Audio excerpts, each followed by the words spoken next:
Hello, I'm Kathleen Arola-Johnson of Creative Solace Studios. My spouse and I have been caregivers for my dad, and who had Parkinson's, and also my mom, who still currently lives with us, and she'll be 88 years old next month. In this episode of my top 5 in 5 minutes, I would like to share 5 top tips that I have for home caregivers.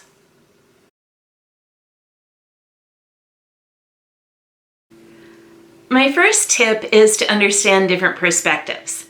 When you're a caregiver, it's not like you have a roommate who comes and goes and lives their life on their own. As a caregiving situation, you are merging 2 or more people into the same household, and you're bringing together different views, experiences, backgrounds, opinions that these people have under one roof.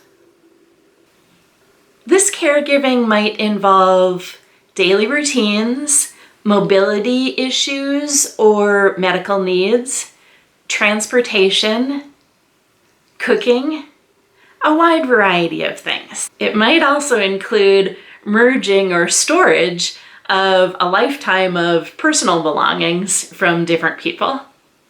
We all have our own way of doing things and thinking about things. So when you're living together, don't assume that the other person knows what you're thinking, and ask clarifying questions so you can understand more about their perspective. Especially if it's a parent-child relationship, there's a whole shifting of roles. And if you're the spouse of a caregiver, you get to see a lot of family patterns that are brought to life as you're living together. One of my mom's favorite sayings is, "Kathleen thinks she's my mom now." So get to know each other or relearn each other and your individual perspectives.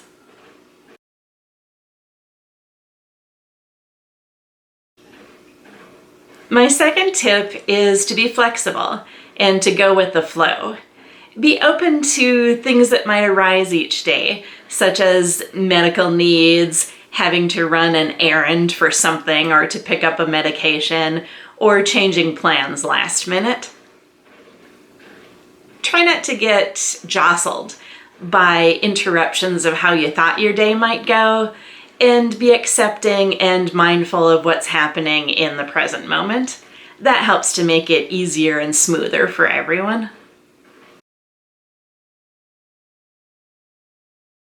My third tip is to learn from each other. There's a whole wealth of experiences and stories inside of our elderly loved ones. Cherish them, listen to them, maybe go through photo albums together. You could also record their thoughts and memories, either by you writing them down, like you're interviewing them, having them write them down, or doing a video recording. And there's also things that we can share with them.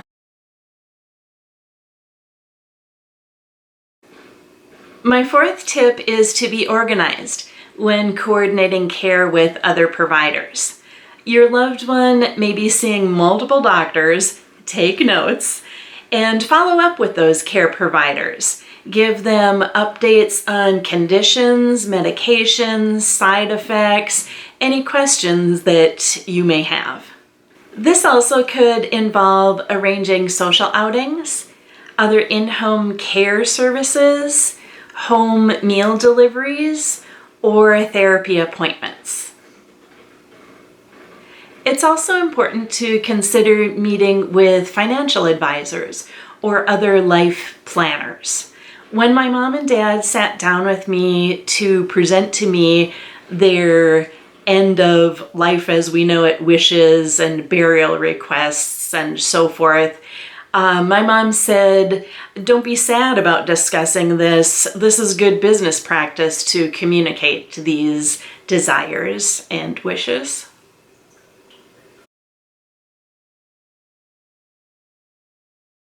My fifth tip is to have a sense of humor. My spouse Stan is really good about reminding me about this, If you can laugh at life and things that happen, it just goes a lot better and everyone's happier. I try to adopt the attitude when something comes up of, oh, isn't that interesting? And just accept it, get a chuckle out of things if it's appropriate, and move on with life. It doesn't mean that there aren't frustrations that arise, but if you approach it with a lighthearted humor at life, it makes everyone feel loved, accepted, and welcomed. This has been my top 5 caregiving tips for home caregivers. If you're also a caregiver and you would like to share some of your suggestions, please, by all means, comment in the comments section to this video.